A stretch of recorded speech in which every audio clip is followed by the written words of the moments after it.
Hello students, welcome to my YouTube channel. आज भी हम वहीं से स्टार्ट करेंगे जहां पे हमने छोड़ा था। पृष्ठ रसायन वाले चैप्टर के इम्पोर्टेंट क्वेश्चन की सीरीज चल रही थी जो कि बोर्ड एग्जाम्स में पूछे गए हैं। तो स्टार्ट करते हैं। इमल्सन या फिर पायस।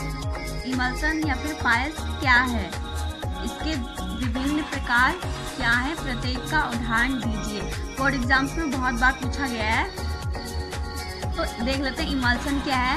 इमल्सन क्या है, जब परिक्षिप्त प्रवस्था तथा परिक्षेपण माध्यम दोनों ही द्रव अवस्था में हो तो इन दोनों प्रवस्थाओं से बने कोलाइडी विलयन को पायस कहते हैं, परंतु दोनों द्रव क्या हो, अमृष्णनीय हो। तो इसमें क्या है, परिक्षिप्त प्रवस्था और परिक्षेपण माध्यम दो टर्म आए हैं। तो ये क्या है जान लेते हैं। परिक्षिप्त प्रवस्था क्या होती है, किसी भी कोलाइडी विलयन में जो कम मात्रा में उपस्थित होता है उसे बोलते हैं, वो परिक्षिप्त प्रवस्था होगी, और जो ज्यादा मात्रा में उपस्थित है उसे परिक्षेपण माध्यम बोलते हैं। तो इतना तो क्लियर हो गया होगा। शायद मैंने इसकी डेफिनेशन भी लिखी हुई है नीचे, एक बार देख लेते हैं डेफिनेशन भी। हाँ, लिखी हुई है, देखिए क्या परिक्षिप्त प्रवस्था, यह कोलाइडी तंत्र में कम मात्रा में उपस्थित घटक होता है और यह विलयन में विलय की भांति कार्य करता है। सबको पता है जो कम मात्रा में होता है किसी भी विलयन के लिए, अगर विलयन की बात करें तो वो विलयन में तो विलय की भांति कार्य करेगा। और इसे कोलाइडी तंत्र में क्या बोलेंगे, परिक्षिप्त प्रवस्था, जो कम मात्रा में उपस्थित होगा। और परिक्षेपण माध्यम, कोलाइडी तंत्र में अधिक मात्रा में उपस्थित जो घटक है उसे बोलेंगे परिक्षेपण माध्यम, और ये विलयन में विलायक की भांति कार्य करेगा। तो वहीं पे आ जाते हैं जहाँ पे थे, इमल्सन पढ़ रहे थे, इमल्सन की डेफिनेशन पढ़ ली थी। अब इसमें इमल्सन के प्रकार भी पूछे, यानी कि पायस के प्रकार तो दो प्रकार के हैं। एक तो है जल में तेल पायस, दूसरा है तेल में जल पायस। तो जल में तेल पायस क्या है, इसमें जल में तेल पायस में परिक्षिप्त प्रवस्था में तेल होता है और जो परिक्षेपण माध्यम है वो जल है। वहीं दूसरा जो है तेल में जल पायस, इसमें क्या है, तेल में जल पायस में परिक्षिप्त प्रवस्था में जल तथा परिक्षेपण माध्यम में तेल है। अब इसमें कंफ्यूजन हो जाता है बार बार भूल जाते हैं, उल्टा सीधा ऊपर का नीचे लिख के आ जाते हैं बहुत बार। तो याद कैसे करेंगे, देखिए जल में तेल पायस, जल पहले है तो यानी कि इसमें क्या होगा, ज्यादा मात्रा में जल होगा और कम मात्रा में तेल होगा। तो इसीलिए परिक्षिप्त प्रवस्था मतलब क्या होगा, कम मात्रा। परिक्षिप्त प्रवस्था में तेल है और परिक्षेपण माध्यम में क्या है, जल है।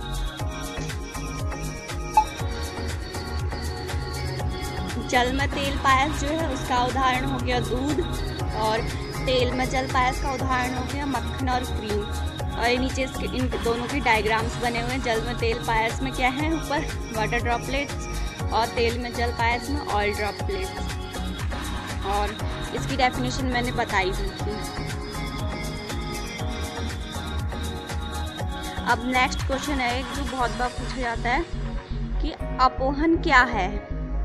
तो देखिए, जब भी अपोहन की बात आती है तो सबसे पहले हमारे दिमाग में ये बात आनी चाहिए कि ये क्या है, एक शुद्धिकरण की प्रक्रिया है। तो अब शुद्ध करने के लिए कुछ अशुद्ध भी तो चाहिए होगा, उसी को तो अशुद्ध चीज होगी तभी तो उसे शुद्ध करेंगे। तो इसमें क्या होता है, हमारे पास अशुद्ध कोलाइड होता है, उसको हम 5 मिनट पेपर में लेके जल में डुबा देते हैं, और फिर क्या होता है, जो अशुद्धि होती है वो पानी में घुल जाती है, और जो शुद्ध बचा हुआ होता है वो 5 मिनट पेपर पे ही रह जाता है। इससे क्या हो जाता है, शुद्धिकरण हो जाता है।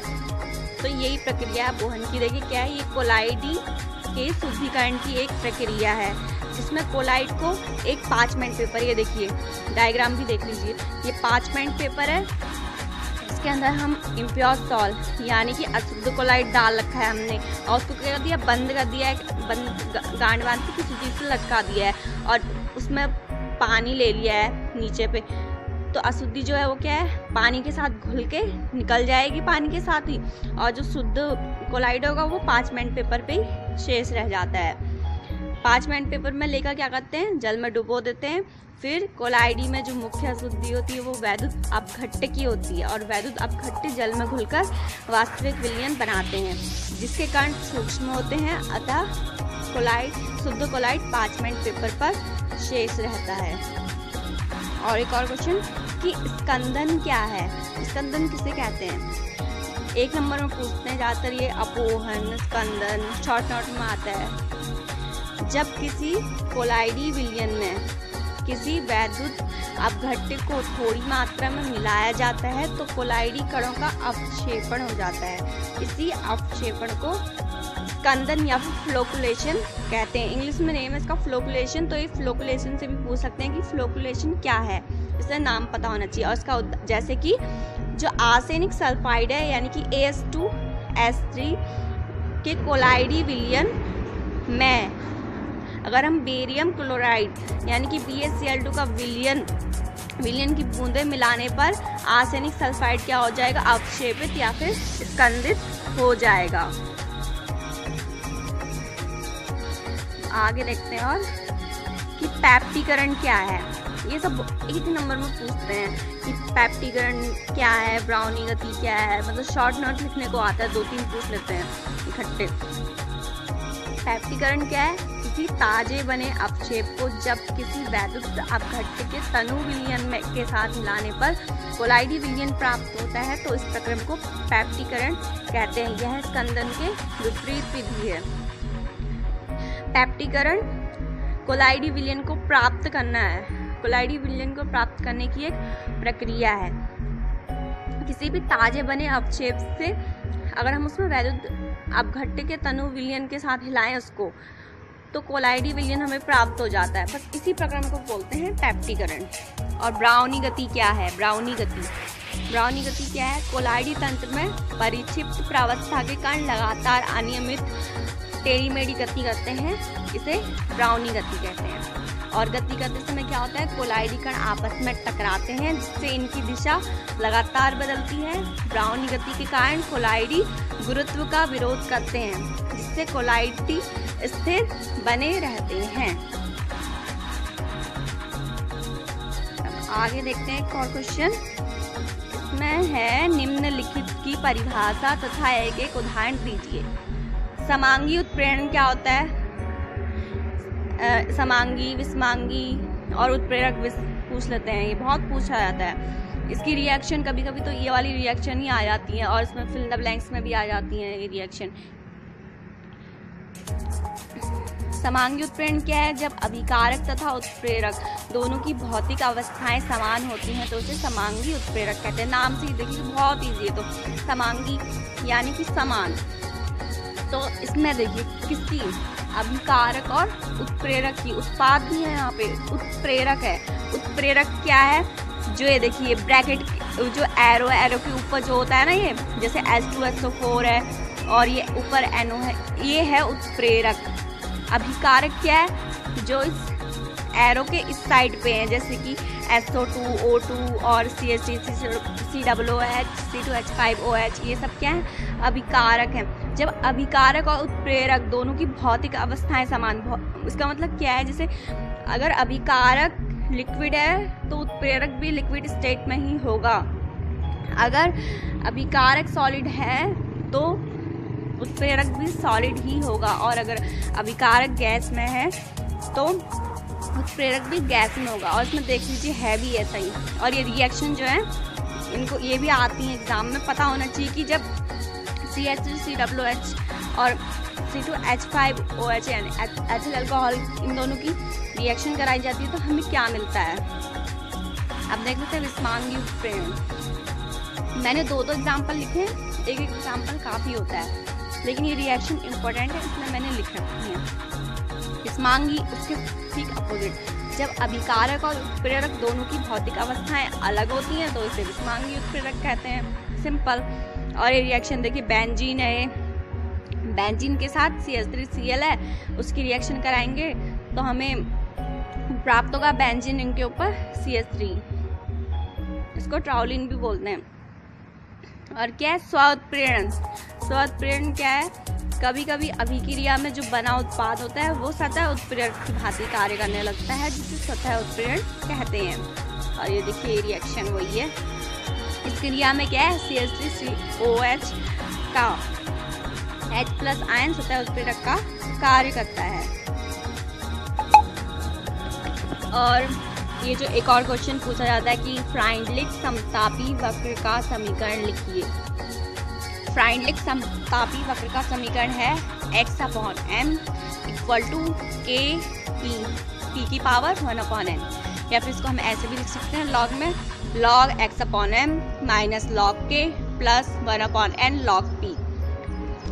यहाँ पर क्या है, x/m जो है वो अधिशोषण का अंश है और x अधिशोषक का द्रव्यमान है, m अधिशोष्य का द्रव्यमान, p गैस का दाब तथा k एवं n जो है स्थिरांक है। अगला क्वेश्चन, उच्च दाब पर फ्राइंडलिक अधिशोषण समतापी का रूप क्या होगा। उच्च दाब पर फ्राइंडलिक अधिशोषण समतापी में ठोस में आरोपित दाब गैस के अधिशोषण के अंश x/m पर निर्भर नहीं करता है, अर्थात x/m प्रोपोर्शनल टू p।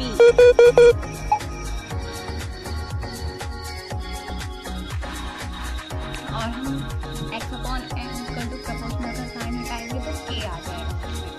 और अगला क्वेश्चन क्या है, अधिशोषण व अवशोषण में कौन सी सतही घटना है।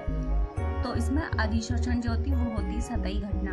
अधिशोषण हमेशा ऊष्माक्षेपी क्यों होता है, क्योंकि अधिशोषण होने पर पृष्ठ के अवशिष्ट बलों में सदैव कमी आती है, यानी कि पृष्ठ ऊर्जा में कमी आती है जो कि ऊष्मा के रूप में प्रकट होती है। अतः अधिशोषण हमेशा ऊष्माक्षेपी होता है। उत्प्रेरक तथा उत्प्रेरक वर्धक में क्या अंतर है, उदाहरण सहित समझाइए। उत्प्रेरक क्या होते हैं, ये बाहरी पदार्थ जो उत्प्रेरण क्रिया में प्रयोग उत्प्रेरक की क्रियाशीलता को कम करते हैं अथवा पूर्ण रूप से नष्ट कर देते हैं, उत्प्रेरक कहलाते हैं। उत्प्रेरक की क्रियाशीलता को कम करते हैं वो, इसलिए उन्हें क्या बोलते हैं, उत्प्रेरक विष कहते हैं। जैसे कि सल्फर डाइऑक्साइड और ऑक्सीजन की रिएक्शन अगर हम करेंगे, प्लेटिनकृत एस्बेस्टॉस की उपस्थिति जो कि उत्प्रेरक है, और AS2O3 क्या है, उत्प्रेरक विष है, तो हमें SO3 प्राप्त होता है। उत्प्रेरक वर्धक क्या होते हैं, वे बाहरी पदार्थ जो उत्प्रेरण क्रिया में प्रयुक्त उत्प्रेरक की क्रियाशीलता को बढ़ाते हैं, उत्प्रेरक वर्धक कहलाते हैं। की रिएक्शन N2 + 3S2 की अभिक्रिया हम उत्प्रेरक वर्धक जो कि मॉलिब्डेनम यानी कि MO है और Fe आयरन जो है उत्प्रेरक है, इससे कराएंगे तो हमें अमोनिया प्राप्त होगा, यानी कि NH3।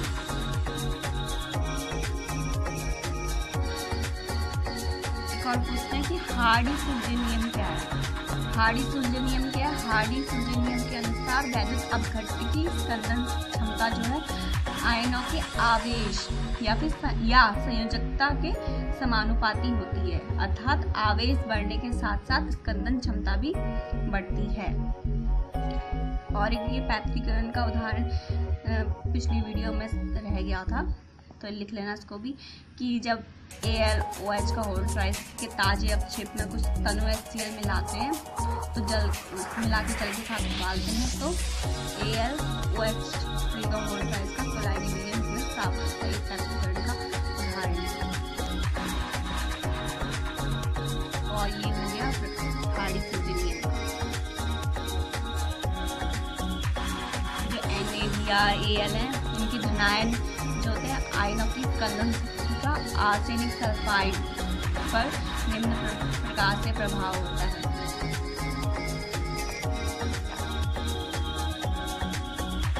एक और क्वेश्चन कि वैद्युत कण संचरण को परिभाषित कीजिए। क्या होता है, कोलाइडीकरण पर आवेश होता है, सबको पता है। अगर उसमें आवेश होगा तो क्या होंगे, वैद्युत क्षेत्र में रखने पर वो एनोड या कैथोड की तरफ तो जाएंगे ही, और इसी वैद्युत जो उनकी गति कोलाइडीकरणों की गति करने को भी बोलते हैं वैद्युत कण संचरण।